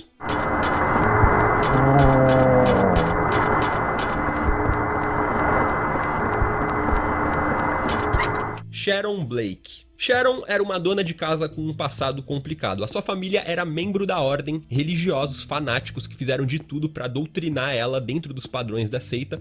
porém ela recusou essas demandas e se distanciou de todos eles, levando uma vida normal. Um dia ela foi até a floresta de Silent Hill à procura da sua família a fim de começar a tentar uma reconciliação, mas o que ela encontrou lá foram as lápides deles, que já estavam todos mortos. E nisso, a pobre mulher é surpreendida pelo Walter, que afoga ela no Lago Toluca. Toby Archibald. O Toby também foi um sacerdote no orfanato e depois das mortes do Jim Stone e do George Hosten, vendo o enfraquecimento da seita do Valtiel, o Toby tenta aumentar a influência do grupo, se aventurando no tráfico de drogas, e há boatos de que é ele quem vendia maconha pro Peter Walsh. O garoto teria chamado a atenção do Walter, por isso ele morreu. E o Toby consegue reabrir o orfanato e entra pro Conselho Municipal de Silent Hill pelas suas contribuições com a sociedade. Só que durante uma viagem ao México, o Walter surpreende o Toby e empurra ele de um penhasco, sendo ele a única vítima a ser morta fora dos Estados Unidos.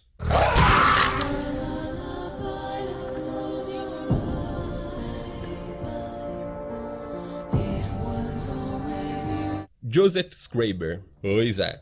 Existe uma razão para o Joseph nunca mais ter sido visto. Durante as suas jornadas pelo mundo do Walter, ele trabalhou incansavelmente para dar um fim no assassino, e nisso ele conhece várias pessoas como o Jasper Dean, que inclusive comenta pro Henry sobre o Joseph quando a gente encontra ele no jogo, se referindo ao Joseph como o cara intrometido. Nesse rolê, o Joseph começou a testemunhar os assassinatos e por isso ele fecha a dispensa com medo de ser o próximo, e no seu diário é revelado que ele começou a sofrer dores extremas no peito, na cabeça, e desenvolveu uma cegueira, e apesar dos detalhes do seu assassinato serem desconhecidos, fica fortemente implícito que ele foi morto pelo fantasma do Jim Stone, como a gente vê na intro do jogo através do pesadelo do Henry. E caso o jogador fique muito tempo sem ir no quarto do Henry durante o jogo, a TV começa a ter uma interferência, a gente pode ver nela uma pessoa convulsionando, sendo suspensa no teto de cabeça para baixo. Isso faz sentido, já que naquela intro do game, quando a gente examina os itens na sala, inclusive uma foto do Henry num retrato, o personagem diz que não reconhece aquela pessoa. Isso porque a gente tá jogando com o Joseph, não com o Henry. O Joseph é o único fantasma que não representa uma ameaça pro Henry, se manifestando como uma sombra de cabeça para baixo lá, que se funde ao teto do 302, no momento em que ele informa a Eileen e o Henry que a única maneira de acabar com aquele pesadelo era matando o Walter.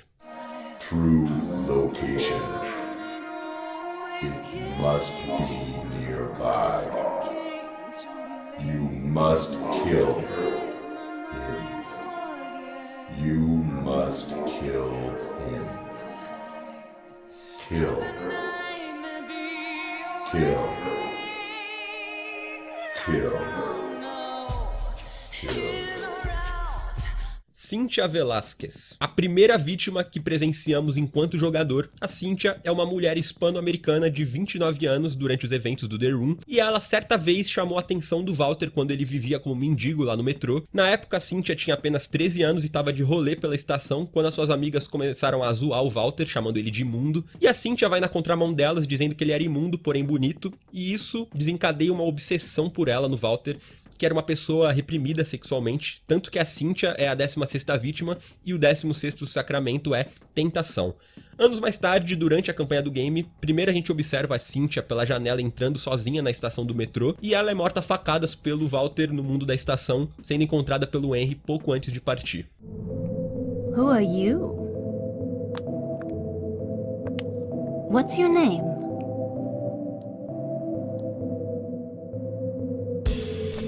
Henry. And you? Jasper Jane. Fica implícito que o Jasper tinha algum desequilíbrio mental, ele e seus amigos eram fascinados pela mitologia da Ordem, e ele, como a gente vê, é queimado vivo pelo Walter no mundo do orfanato, e o perturbador é que ele parece feliz com isso, já que sempre quis conhecer o demônio, e o seu fantasma persegue a gente sempre em chamas, assim como ele morreu. I finally met him! The one the nosy guy talked about! The devil!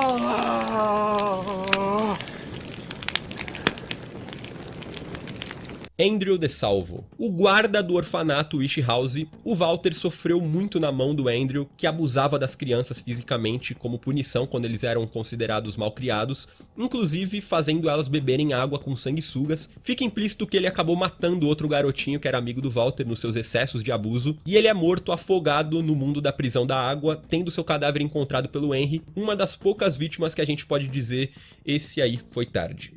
Walter's gonna kill me!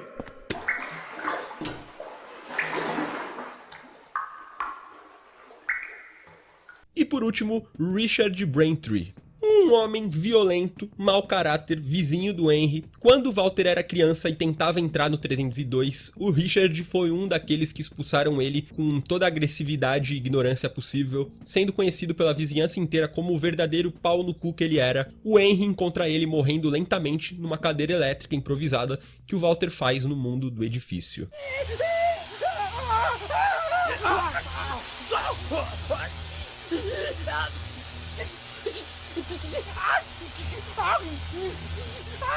As duas vítimas restantes seriam Eileen e o Henry, de acordo com os planos do Walter. Agora, se ele concretiza isso ou não, depende do final do jogo. Para mais detalhes, vejam o vídeo da história completa de Silent Hill The Room.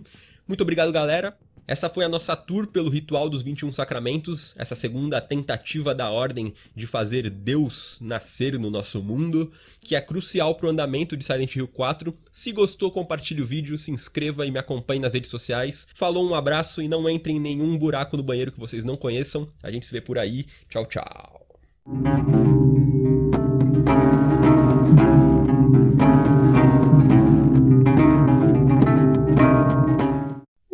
Se eu tá em choque, seu canal de terror, horror, suspense e algo mais, e eu precisei reservar um vídeo exclusivo pra falar sobre os inimigos que a gente se depara no Silent Hill 4, porque eles merecem. Eu já soltei 3 vídeos sobre o game, mesmo assim as criaturas não tiveram metade da atenção merecida, muitas sequer foram citadas.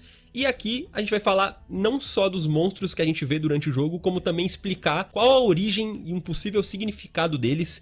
E antes de começar, eu queria dizer que sim, todos os Silent Hill têm inimigos incríveis e medonhos, porém, na minha opinião, o 4 se destaca pela variedade e pelo alto nível de complexidade envolvendo as criaturas, algumas que inclusive nem são uma ameaça. Já deixa o like aí, se inscreve no canal e bora pro buraco.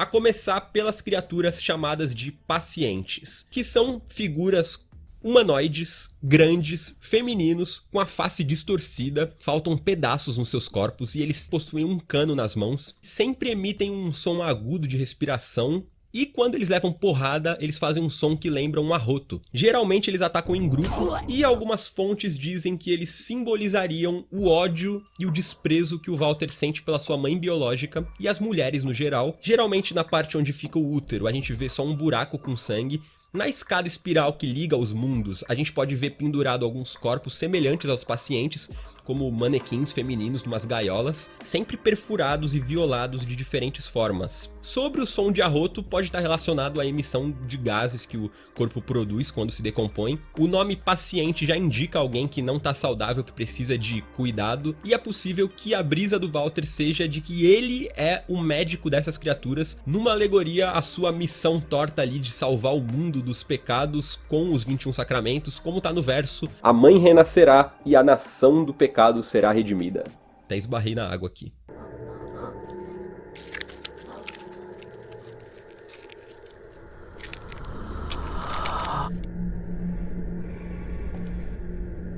Gunhead. Seres que lembram macacos, que têm a pele cinza manchada, deteriorando. Eles quase não têm olhos nem boca e têm uma longa cauda. E tem 2 tipos, os cinzas, que são os mais comuns, que tem tipo uns tumores que crescem pela garganta, que parece ser tipo outra cabeça saindo. Eles são meio desajeitados, não são muito inteligentes e podem estar para os homens como os pacientes estão para as mulheres, representando a maneira bruta e monstruosa como Walter via os homens, como o seu pai, ou o Andrew DeSalvo, seu abusador, ou o Richard Braintree, que expulsava ele com a agressividade do prédio. Eles tendem a roubar itens do Henry, que pode refletir a ganância e interesses egoístas que o Walter via nas pessoas, e a semelhança com o macaco indica como o Walter vê a humanidade como primitiva, de consciência inferior a dele. Os seus rostos embaçados e indistinguíveis simbolizariam a falta de identidade individual das pessoas na perspectiva do Walter, que enxergava todo mundo como cópias, como sacrifícios que deviam ser oferecidos.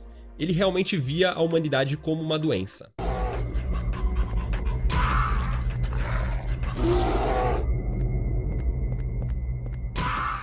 Button, ou inferiores. Essas aberrações que parecem estar pela metade, andam com os braços com a cabeça pendurada para baixo e o seu corpo é composto de uma massa de pele deformada, A sua aparência pode sugerir um parto que seria criado pela memória e o ódio que o Walter sentia pelos seus pais. Eles só atacam se a gente se aproximar muito e ficam sussurrando coisas à espreita. Os Bottom entra para a pequena lista de monstros da saga que mostram algum nível de consciência, pronunciando palavras. Às vezes a gente pode ouvir eles falando receptor, receptor, ao ver o Henry. Isso porque o Henry tem o título de receptor da sabedoria no ritual como a última vítima. A verdade única. Aqui eu já vou incluir o Wallman também, porque são basicamente a mesma coisa. Durante o jogo, essas formas humanas de pele podre, sem rosto, sempre tentam pegar o Henry saindo pelas paredes, e pouco antes do boss final a gente entra numa sala com várias delas, numa versão maior e mais forte, e nessa sala no total tem 12. 11 são manequins e 1 a própria verdade.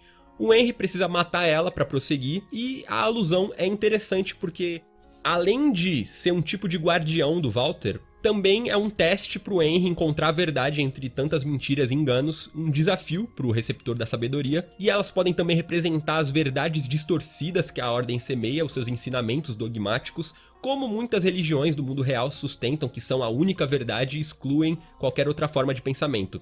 A verdade única bloqueia todas as portas e janelas, impedindo o acesso a novos lugares. Pegou, né?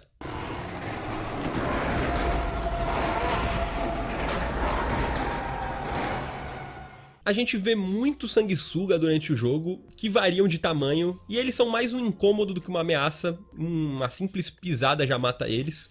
Eles manifestam o trauma do Walter que, quando criança, foi obrigado pelo Andrew, o guarda, a beber água com sanguessuga.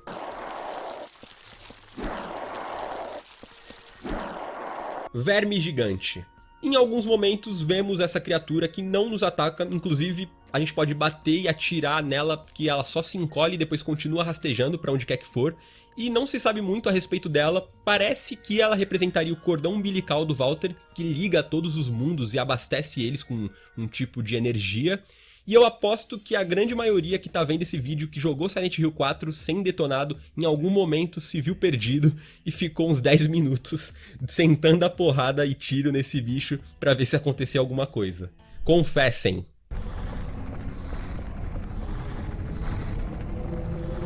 Hammers. Criaturas voadoras que lembram morcegos e aludem às criaturas que o Walter detestava quando vivia no orfanato, na floresta, né? Então tinha mosca, mosquito, morcego, etc. O próprio Walter aparece matando alguns por prazer durante o gameplay, quando a gente tá fugindo com o Henry que tá sendo ali caçado junto da Eileen pelo Walter.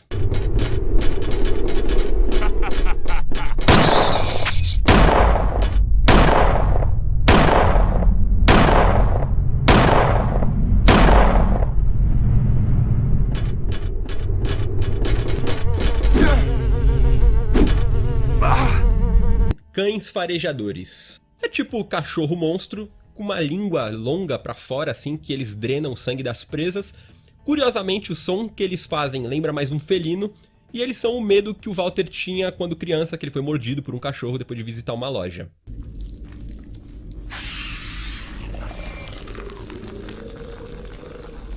Twin Victim, ou Vítima Gêmea.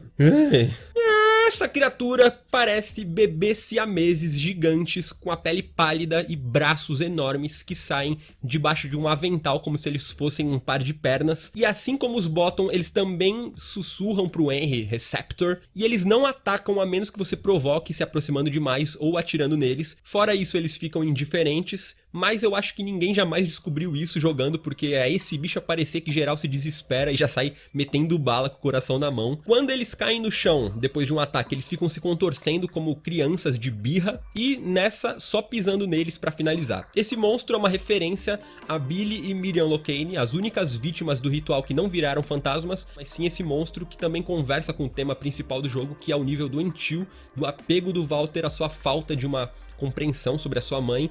As vítimas gêmeas podem ser uma manifestação desse apego, dessa confusão que ele tem.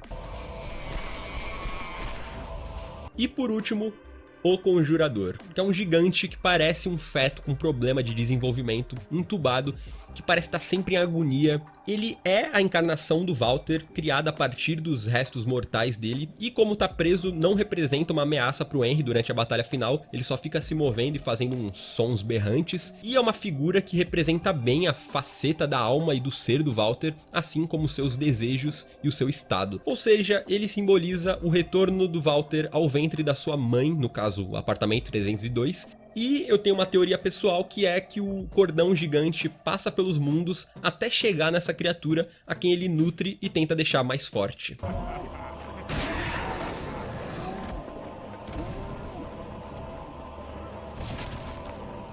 E é isso. Vocês viram que eu não tava brincando quando eu falei da quantidade e da variedade, né? Isso porque eu não mencionei aqui os fantasmas das vítimas do Walter. Esse que, caso você queira saber a história, tem card aí na tela do meu vídeo sobre os 21 sacramentos. É difícil acreditar que todos esses monstros, isso porque eu certamente deixei um ou outro de lado, fazem parte de um só jogo. Isso mostra como The Room é um game rico, o tipo de material que vale o investimento de dinheiro e tempo, os caras realmente entregam. E enfim, ficamos por aqui, compartilhe o vídeo com a rapaziada, não esquece de ativar o sininho, obrigado por assistir até aqui e até mais, a gente se vê por aí.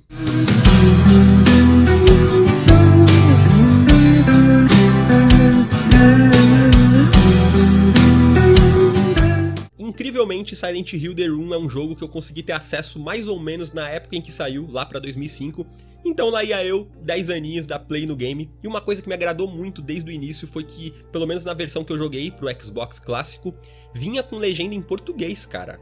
Talvez o primeiro jogo que eu joguei na minha vida que tinha isso, eu lia e entendia tudo que tava rolando. Porém, pela grande dificuldade, eu na época avancei só uns 30% do game no máximo. Chega uma hora que fica realmente impossível ser detonado, pelo menos pra uma criança. E eu só fui conseguir zerar uns 2 anos depois com a ajuda da molecada, com detonado em mãos, etc. E aqui vai a experiência Silent Hill The Room. Peço que vocês se inscrevam e ativem o sino e compartilhem o vídeo com a galera pra dar aquela ajuda. E bora! Cara, é nossa hora! Let's go!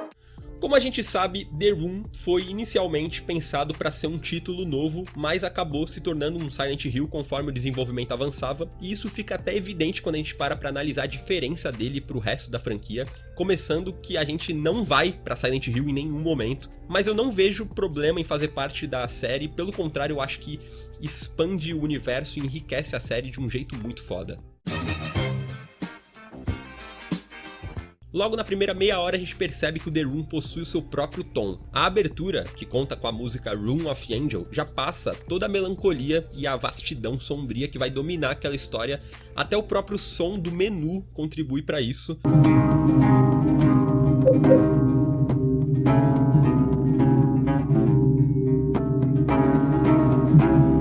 E não é que os outros jogos não metam medo na mesma proporção, mas é que em The Room é que surge o elemento dos sonhos ali, é como se a gente estivesse mergulhando num oceano psicológico sujeito a qualquer tipo de mutação, você literalmente não sabe onde vai parar ao passar pela próxima porta, e também contribui com essa brisa de misticismo e paranoia o fato de boa parte da gameplay a gente tá dentro de um apartamento que ao olhar pela janela ali já tem toda a civilização, pessoas, carros, porém ninguém pode fazer nada por você, você tá à mercê daquele terror, da barbárie, e nesse sentido eu tenho pra mim que Silent Hill 4 é sim o game mais perturbador e assustador da saga, talvez ficando pau a pau somente com Silent Hill 1.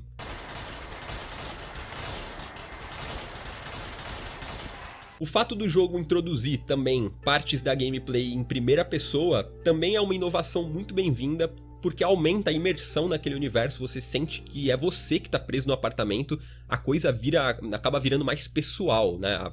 A prova disso é que, como vocês estão vendo, eu nem citei o nome do Henry ainda nesse vídeo, eu tô falando como se fosse eu que tivesse passado pelaquela situação. Os cenários são outro show à parte. Quando a gente vê a transformação do apartamento, os detalhes técnicos começam a chamar atenção, né? Os objetos, as artes e o fato dos mundos do Walter serem artificiais, né? Dá uma sensação de desolação. Quando a gente chega até o mundo do prédio invertido, vários sons muito sinistros começam a ecoar, toda a escuridão que domina os arredores, né? Reflete bem um universo frágil, uma versão beta ainda. O que faz todo sentido, já que aqueles lugares eram frutos da cabeça do Walter, que além de ser um cara doente da cabeça, era um ser humano, ou seja, tudo ali é limitado, não é como o mundo natural, e isso você vê bastante em tela. A figura do Walter é interessante, eu sempre vi toda a maldade e psicopatia do personagem estampado na cara dele, mesmo antes de ter todo o conhecimento da história.